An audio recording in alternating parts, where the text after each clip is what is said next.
میں ہوں مہر بخاری۔ تحریک انصاف بظاہر بند گلی میں، ہر حربہ ناکام، پارٹی اندرونی انتشار میں بھی مبتلا، مگر پھر بھی حکومت پر مقبولیت کا خوف تاحال طاری۔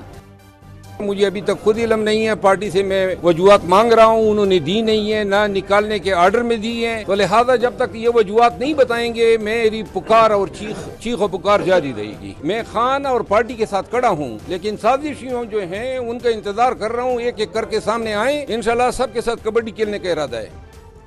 تحریک انصاف بظاہر احتجاج، جلسہ جلوس، سیاسی مذاکرات، خط و خطابت، پس پردہ رابطوں اور ٹرمپ کارڈ کے استعمال میں ناکام چلی آ رہی ہے۔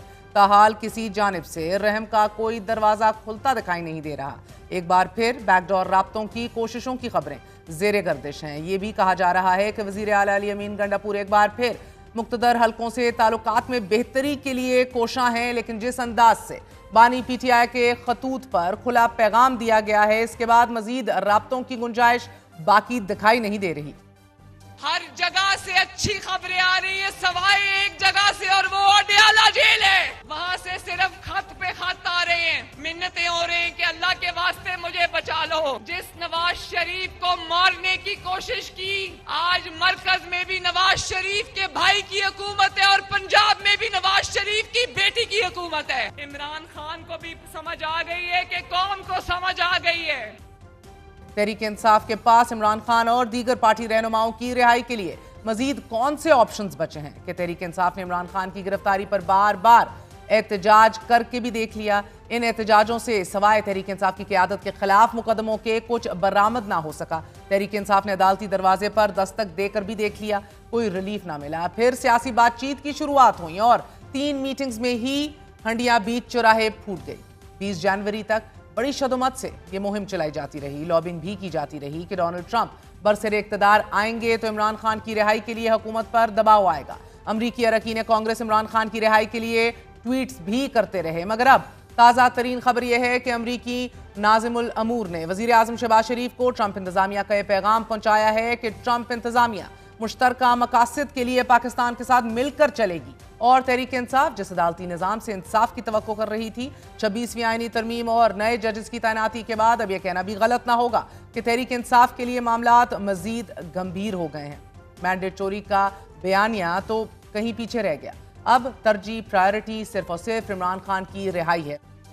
جو پی ٹی آئی کی اپنی لیڈرشپ ہے اس کا کوئی مجھے کنسرن نظر نہیں آ رہا عمران خان کی رہائی سے۔ جو پی ٹی آئی کی پولیٹیکل کمیٹی ہے وہ زیادہ لوگ اس میں سلمان اکرم راجہ جیسے لوگ ہیں، وقاص شیخ جیسے لوگ ہیں، رؤف حسن جیسے لوگ ہیں جن کا پاسٹ ریکارڈ جو ہے وہ پی ٹی آئی کے ساتھ نہیں ہے، تو اس لیے ان کی عمران خان سے ہمدردیاں نہیں ہیں۔ سلمان اکرم راجہ جو تھے معاون تھے نواز شریف کے پیناما کیس میں اور منی لانڈرنگ ایکسپرٹ سمجھے جاتے ہیں، ان کا جو دلچسپی ہے ساری وہ اپنے پیسوں سے، کوئی سیریس ایفرٹ نظر نہیں آ رہی عمران خان کی رہائی کے لیے۔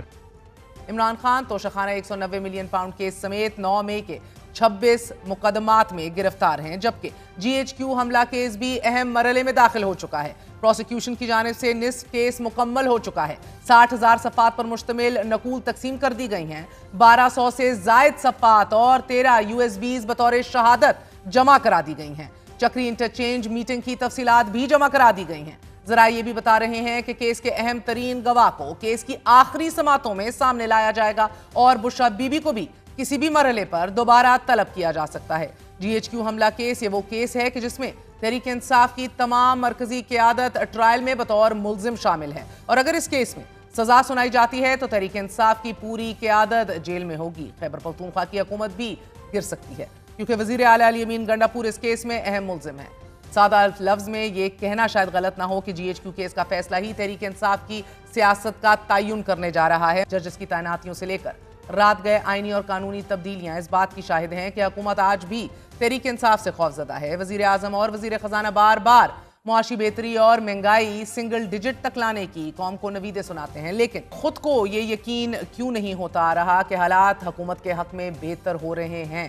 سیاست کے اس منظرنامے میں یہ کہنا بجا ہے کہ مسلم لیگ نون وفاق اور پنجاب میں حکومت بنا کر کامیاب ہو گئی، لیکن یہ سوال بہرحال اپنی جگہ موجود ہے کہ جیل میں پڑا عمران خان ہر گزرتے دن کے ساتھ بھاری پڑ رہا ہے، اور حکومت عمران خان کے بڑھتے اس سیاسی قد سے